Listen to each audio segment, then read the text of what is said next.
Être seul, c'est vrai, ce n'est pas facile. Mais je n'ai jamais entendu que c'était une cause de mortalité. Plusieurs femmes sont dans des prisons appelées foyers. Elles sont tout le temps en train de raconter à qui veut l'entendre ce que l'homme leur fait subir. Mais faut pas lui demander. Pardon, faut rien faire. Non, faut laisser comme ça. Il va changer. Non, faut laisser, faut pas parler de ça. Mais tu es en train de raconter aux gens là, c'est pourquoi.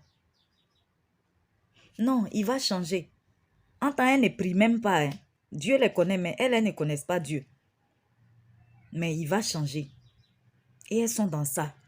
Et la situation s'empire au fur et à mesure. Mais elles sont toujours dedans. Je vais aller où?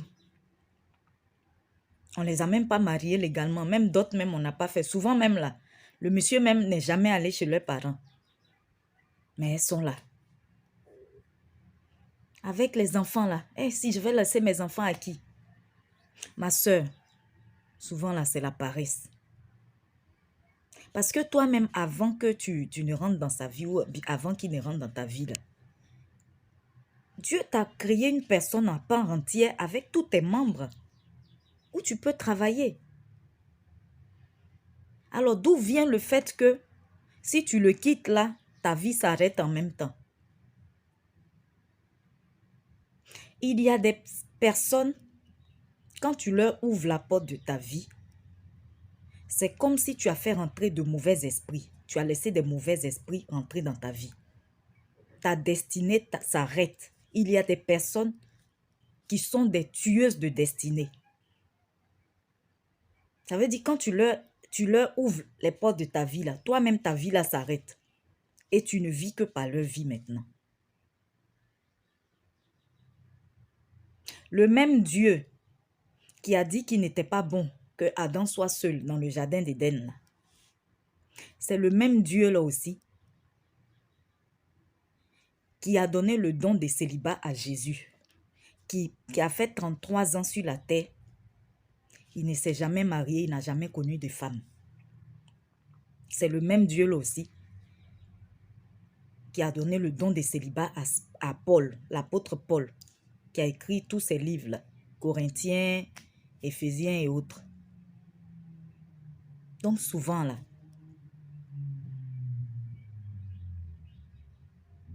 il vaut mieux être seul que d'être mal accompagné. Il vaut mieux être seul que d'avoir une mauvaise personne dans sa vie qui détruit ta vie, qui est en train de te tuer à petit feu.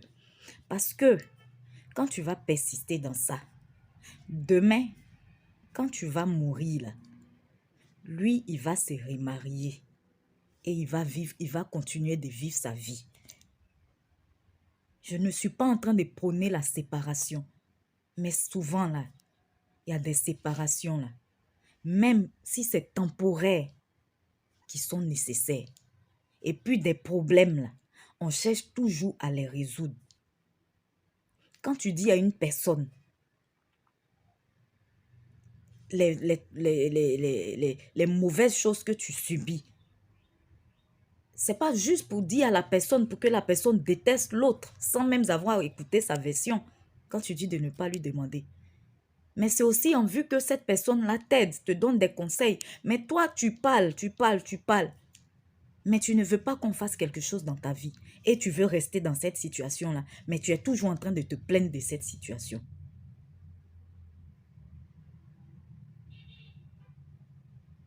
Réfléchis bien, ma soeur. La vie, là, on ne la vive qu'une seule fois. Après ça, on dit c'est le jugement dernier. Déjà, commence à chercher Jésus dans ta vie. Au lieu de raconter aux hommes tout ce que tu vis, toutes les misères que tu vis dans ton foyer, là. Il faut commencer à chercher Jésus. À prier. Si tu aimes tellement ton mari, tu veux rester dans ton foyer, là. C'est pas en racontant aux gens tout ce qui te fait vivre comme misère, là, qui va le faire changer. C'est Jésus seul qui peut le faire changer. Cherche Jésus. Cherche Jésus. Demande-lui de l'aide. Sache que Le célibat, là, ça n'a jamais tué quelqu'un. Jésus n'est pas mort du célibat. Paul n'est pas mort du célibat. Il y a des personnes même qui sont mortes vierges de nos jours là qui ne c'est pas le célibat qui les a tués. C'est bon. Être à deux, être marié là, c'est l'idéal. Mais on se marie pas à n'importe qui. Quand on se marie à une personne, ou bien quand on se met en couple avec une personne, c'est des destinées, c'est les deux destinées qu'on met ensemble. Ne te mets pas avec une personne qui va venir tuer ta destinée. Parce que avant toi, avant elle, dans ta vie, toi, tu existais déjà. Tu étais une personne à part entière. Et même si cette personne n'est plus là, tu continues de vivre. Tu as tous tes membres. Qu'est-ce qui t'empêche de travailler? Tu veux juste rester à la maison, regarder novelas. Mais comment on ne va pas te dire n'importe quoi? Comment le monsieur ne va pas envoyer ses copines à la maison? Ou bien ne pas se gêner pour parler avec ses copines devant toi? On dit la main qui demande là, elle est toujours en bas de celle qui donne.